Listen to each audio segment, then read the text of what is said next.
Northeast Georgia Medical Center in Brazelton, tears for Rebecca Bachman. Rebecca Bachman, 42 years old, a beloved and cherished nurse in the emergency department, killed Sunday with 2 of her 3 children on I-75 in Tennessee while driving back home from Michigan where they'd been visiting family.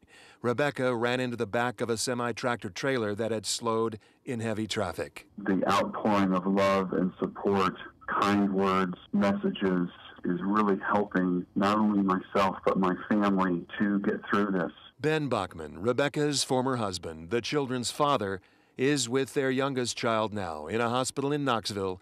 10-year-old Jake Bachman survived, but their oldest 2 children died along with their mother Rebecca, 15-year-old Lauren and 13-year-old Daniel.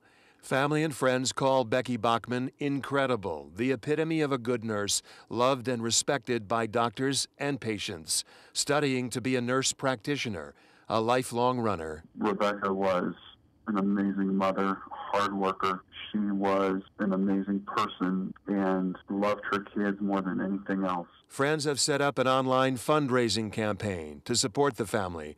Ben Bachman says Jake broke multiple bones in the wreck, but he calls Jake a miracle. He's expected to make a full recovery. As loved ones remember, mourn, and celebrate Rebecca, Lauren, and Daniel. In Brazelton, John Schierick, 11 Alive News.